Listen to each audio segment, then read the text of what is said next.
Thank you, Deputy Speaker. Well, it is no wonder that this scheme has quickly become known as HomeBuilder, because like so much that this government does, it was clearly always a matter of spin over substance. Packaged up for a by-election announcement, and even if the PM did make that most un-Australian of mistakes and encouraged people to step on some newly sown grass while making it, it sounded like support for people to do renovations that they might not otherwise be confident to do during a recession. Like it would help ensure jobs in the construction industry that could last through the recession. Instead, it's a bit of extra cash for wealthy people to go ahead with renovations they already had planned. And you don't have to take my word for that. Here's some feedback from respected economists. My colleague, the member for Fenner, who's looked at the numbers and on the ABS data concluded this would support the wealthiest fifth of Australians.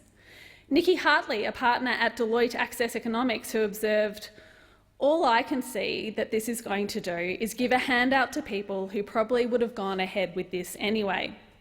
If people were balking about going ahead because they were worried about the economy or job security, it's probably not a good idea to encourage them to do so. And quite frankly, giving handouts to people who already own their homes when there are so many who can't get their foot in the door would seem to be not to be very wise policy." She went on to say, "The cynic in me would say they're under a lot of pressure from the sector to do something, and quite rightly. It's actually a cornerstone of the Australian economy and one of the largest sectors." Now, I don't see this as cynical. It is in fact calling out the government for exactly what it's done: spin over substance. If the government really wanted to support the construction industry, they would do much better to look at the suggestions that Labor has put on the table. They would do much better to look to the huge need in this country for social housing. We have too many people sleeping rough in this country. We have women and children at risk of violence in their own homes who have nowhere to go to. We have people with disabilities stuck in nursing homes because there's nowhere suitable for them to live. We have frontline workers, the supermarket workers, the police, the nurses, the childcare workers, the people we've talked up and who we've been relying on through this crisis, who can't afford to live anywhere near their work.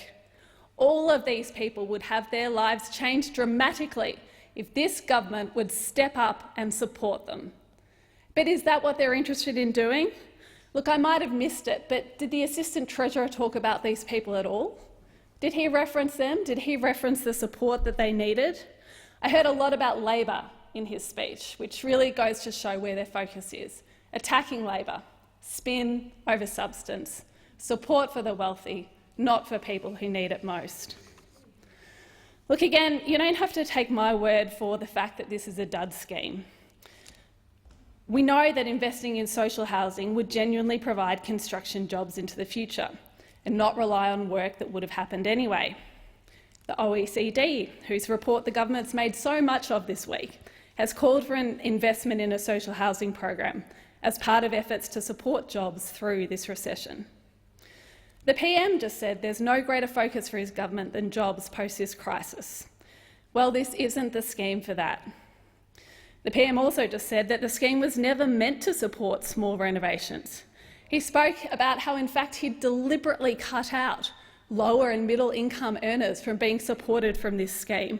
And then he had the gall to suggest that it was people over this side that might be out of touch with people in the suburbs. Well, I know the Prime Minister has been very busy dealing with a crisis, and I do understand that, but for him to suggest that we haven't been out in the suburbs, I suggest it might be time for him to go out and talk with a few low and middle income earners in Australia about how they feel about this scheme, because it certainly will not be supporting them. Of course, the other thing this scheme does not do is support the jobs of the future. And we know we already have a crisis in terms of apprenticeships, in terms of trade training and TAFE in this country. And before this happened, the TAFEs in my electorate were telling me they're struggling. They were telling me they're not getting the support they need to get the pipeline of workers we will need in these industries into the future. And now the industry is saying they're facing the loss of 2,000 apprentices a year. Well, there's nothing in this package that supports that. That will mean that we get the construction jobs into the future, that we'll have apprentices, that we'll have an industry going forward. This is a failure of a scheme. I call the